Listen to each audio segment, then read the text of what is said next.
Welcome to WBCS at is. আজকের আমাদের পাঠ্য বিষয় হচ্ছে হিস্টোরিক্যাল ব্যাকগ্রাউন্ড এর পার্ট 4। এর আগে আমরা 3টে পার্ট পড়েছি। তোমরা যদি চাও তাহলে সেই 3টে পার্টের লিঙ্ক আমি ডেসক্রিপশন বক্সে দিয়ে দেবো, দেখে নিও, এবং এই ভিডিওটার এন্ডেও দিয়ে দেবো।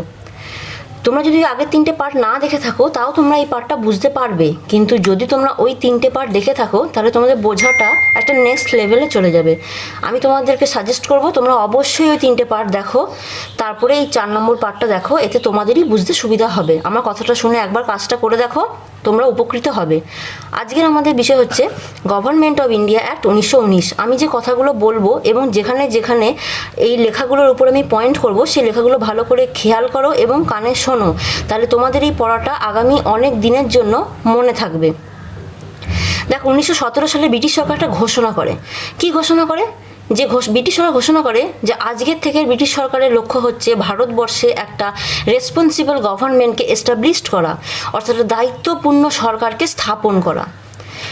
বুঝতেই পারছো, কারণ ব্রিটিশ সরকার বুঝতে পেরেছিল যে ভারতবর্ষের লোক এখন আর আগের মতো নেই। যখন আমরা প্রথমে ক্ষমতায় এসেছিলাম তখন ভারতবর্ষের লোকগুলো বোকাশোকা ছিল, যা বলছিলাম যেভাবে অত্যাচার করছিলাম মেনে নিচ্ছিল, কিন্তু এখন তারা অনেক সচেতন।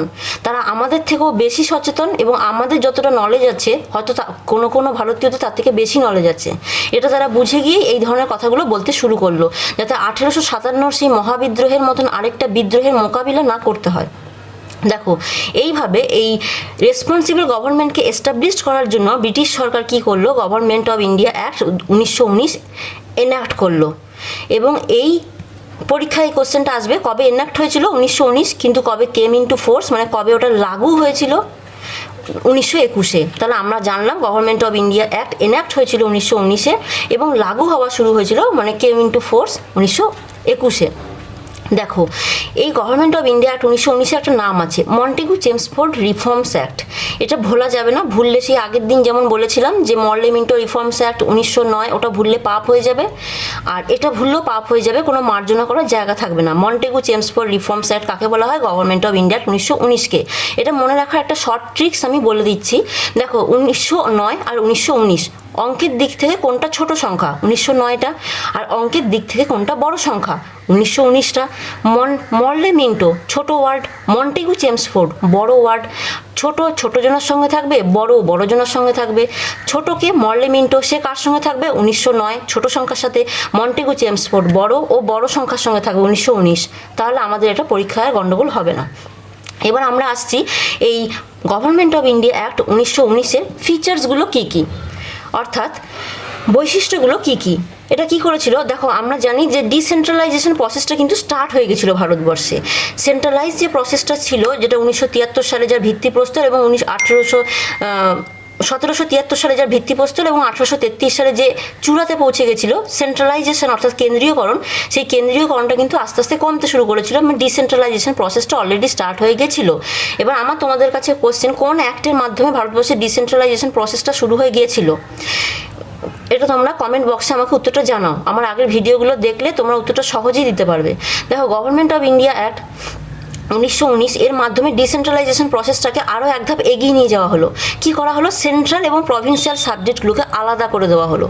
অর্থাৎ প্রভিন্স মানে তখনকার দিনের প্রদেশ, এখনকার দিনের স্টেট, এদেরকে ক্ষমতা দেওয়া, সাবজেক্ট আলাদা করা মানে কি? বলা হচ্ছে কি, তোমরা এই সাবজেক্টের ওপর নিজেরাই ল তৈরি করো, নিজেদের সাবজেক্টকে বিচার বিবেচনা করে বিচার করো, কিন্তু আমাকে একটা ইয়ারলি সাবমিট রিপোর্ট পাঠিয়ে দিও। ওটাই হচ্ছে সেন্ট্রাল এবং প্রভিন্সিয়াল সাবজেক্ট। ওটাই হচ্ছে ডিসেন্ট্রালাইজেশনের প্রসেসে একটা বড় ধাক্কা দিল। কি করে? এই সেপারেট করে দিল সেন্ট্রাল এবং প্রভিন্সিয়াল সাবজেক্টগুলোকে। নেক্সট ফিচারটা দেখো, নেক্সট ফিচারটা হচ্ছে ডায়ার্কি। এটা এখন দেখো না, নেক্সট ফিচারটা হচ্ছে ডায়ার্কি। দেখো, গভর্নমেন্ট অফ ইন্ডিয়া 1919-এ দুটো মেন কথা আছে, একটা ডায়ার্কি, একটা হচ্ছে বাইক্যামেরালিজম। ডায়ার্কি, বাইক্যামেরালিজম, দুটোকে গন্ডগোল করো না। বাইক্যামেরালিজম আলাদা জিনিস, ডায়ার্কি আলাদা জিনিস। প্রিলিমিনারি কোশ্চেন হিসেবে শুধু এইটুকুনি তোমাদের ইম্পর্টেন্ট, সে ডায়ার্কি আর বাইক্যামেরালিজম কোন অ্যাক্টের মাধ্যমে এসেছিল? Government of India act 1919। That is okay. কিন্তু যদি তোমাদের মেন কিংবা মিসলেনিয়াসের মতন পরীক্ষায় যেখানে একটা কোশ্চেনের মান 2, সেরকম যদি পরীক্ষায় কোশ্চেন আসে, সেখানে কিন্তু তোমাদের কনসেপ্ট ক্লিয়ার থাকতে হবে। অর্থাৎ দেখো, আমি ডায়ার্কিতে পরে আসছি, আগে বাইক্যামেরালিজমটা শুনে নাও। দেখো বাইক্যামেরালিজম মানে হচ্ছে যেখানে একটা আপার হাউস থাকবে, একটা লোয়ার হাউস থাকবে, অর্থাৎ রাজ্যসভা এবং লোকসভা, দ্যাট ইজ বাইক্যামেরালিজম। আর ডায়ার্কি মানে কি? ডায়ার্কি মানে কি দেখো, এই দেখো আমি যেটা বলেছিলাম যে ব্রিটিশ সরকার ডিসেন্ট্রালাইজেশনের জন্য সেন্ট্রাল এবং প্রভিন্সিয়াল দুটো সাবজেক্টকে আলাদা করেছিল, তাই তো। ফার্দার যেটা করেছিল, প্রভিন্সিয়াল সাবজেক্টকে আবার দুটো ভাগে ভাগ করেছিল, একটা ট্রান্সফার্ড, একটা রিজার্ভ। সেন্ট্রালকে কিন্তু ভাগ করেনি, সেন্ট্রাল সাবজেক্টকে কিন্তু ভাগ করেনি। ভালো করে খেয়াল করে দেখো, আমার এই ত্রিভুজটাকে ভালো করে খেয়াল করো। প্রভিন্সিয়াল সাবজেক্টটাকে ভাগ করেছিল ট্রান্সফার্ড এবং রিজার্ভ। ট্রান্সফার্ড সাবজেক্টটা কে চালাবে? গভর্নর চালাবে। রিজার্ভ সাবজেক্টগুলো কে চালাবে? দুটোই গভর্নর চালাবে, এটাও গভর্নর চালাবে, এটাও গভর্নর চালাবে। তাহলে তোমরা জিজ্ঞেস করবে যে তাহলে ফারাক কোথায়, ডিফারেন্স কোথায়? দেখো গভর্নর যে ট্রান্সফার সাবজেক্টটা চালাচ্ছে সেটা with the aid of the ministers responsible to the legislative council, অর্থাৎ আইন বিভাগের কাছে যে মিনিস্টাররা রেসপন্সিবল মানে দায়বদ্ধতা, তাদেরকে নিয়ে চালাচ্ছে ট্রান্সফার সাবজেক্ট। কে চালাচ্ছে? গভর্নর। রিজার্ভ সাবজেক্টও চালাচ্ছে গভর্নর, কিন্তু রিজার্ভ সাবজেক্ট যে গভর্নর চালাচ্ছে with the help of executive council, তখন কিন্তু আর মিনিস্টার নয়, এবং সেই এক্সিকিউটিভ কাউন্সিল লেজিসলেটিভ কাউন্সিলের কাছে রেসপন্সিবল নয়। উইদাউট বিইং রেসপন্সিবল নেই। এটাই হচ্ছে basic difference between transfer subject এবং রিজার্ভ সাবজেক্ট। এবং এই পুরো প্রসেসটাকেই বলে ডায়ার্কি। এই পুরো প্রসেসটাকে বলে, যেখানে ত্রিভুজটা আমার যতদূর পর্যন্ত ত্রিভুজ আছে, এই প্রসেসটাকে বলে ডায়ার্কি। তাহলে তোমাদের ক্লিয়ার হয়ে গেল what is dyarchy and what is bicameralism. এবার আমি নেক্সট আসছি, গভর্নমেন্ট অফ ইন্ডিয়া 1919। আমি এটা আগেই বললাম যে এখানে বাইক্যামেরালিজম প্রথম ইন্ট্রোডিউস মানে উপস্থাপিত হলো। আরেকটা জিনিস প্রথম এখানে উপস্থাপিত হলো, সেটা হচ্ছে ডাইরেক্ট ইলেকশন। এখানে ডাইরেক্ট ইলেকশনের ব্যাপারটা চলে এলো, অর্থাৎ এবার থেকে মানে যারা নেতৃত্ব দেবে তাদেরকে ইলেকশন প্রসেসের মধ্য দিয়ে আসতে হবে। তাহলে তোমরা বলবে তাহলে তো সব আজকের দিনের মতন অবস্থা না। দেখো আজকের দিনে কিন্তু সবার কাছেই ফ্র্যাঞ্চাইজি রয়েছে। ফ্র্যাঞ্চাইজি মানে ভোটাধিকার। ওকে, যে একজন 18 বছর হয়ে গেছে তার কাছেও ভোটার কার্ড রয়েছে, যে পিএইচডি করেছে তার কাছেও ভোটার কার্ড রয়েছে। তখনকার দিনে কিন্তু ডাইরেক্ট ইলেকশন মানে এটা ছিল না। ওকে, তখনকার দিনে দেখো তোমরা এইখানে চলে আসো, এই যে granted franchise to a limited number of people. দেখো কি কি বেসিসে? প্রপার্টি, অর্থাৎ কার কত বেশি জমি আছে সেই অনুযায়ী তাকে প্রোভাইড করা হবে ফ্র্যাঞ্চাইজি মানে ভোটাধিকার। কার কত ট্যাক্স, কে কত ট্যাক্স পে করে, বুঝতেই পারছো, যার যত বেশি প্রপার্টি সে তত বেশি ট্যাক্স পে করবে। দুটো একে অপরের সঙ্গে ইন্টারলিঙ্কড। এবং কে কত বেশি শিক্ষিত, এই তিনটের উপর বেসিস করে কাউকে ফ্র্যাঞ্চাইজি গ্র্যান্ট করা হতো। মানে সে ভোট দিতে পারবে, ভোট দিতে পারার জন্য তাকে নির্দিষ্ট সংখ্যক প্রপার্টি, ট্যাক্স অথবা এডুকেশন নির্দিষ্ট পরিমাণে থাকতে হবে, সবাই পাবে না। এটাই হচ্ছে লিমিটেড ফ্র্যাঞ্চাইজি। ওকে, ডাইরেক্ট ইলেকশনের প্রসেসটা এখানে চলে এলো। আচ্ছা নেক্সট দেখো, 6 মেম্বারের যে ভাইসরয় এক্সিকিউটিভ কাউন্সিলটা ছিল, সেখানে বলা হলো যে 3 জনকে মাস্ট বি ইন্ডিয়ান হতে হবে। কোথায় বলা হলো? Government of India 1919-এ।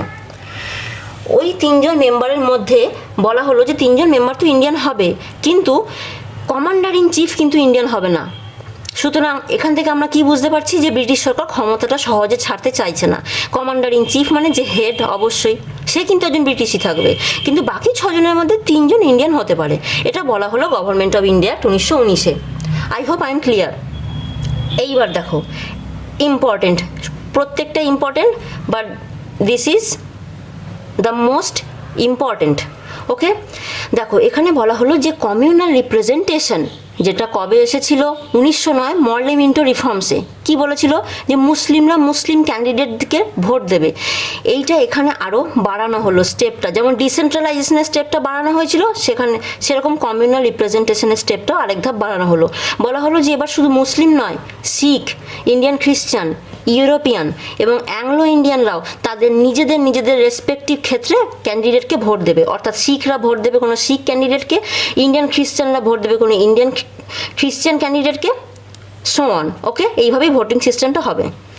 নেক্সট দেখো বলা হচ্ছে গভর্নমেন্ট অফ ইন্ডিয়া 1919 একটা হাই কমিশনার পোস্টের সৃষ্টি করা হলো, হাই কমিশনার।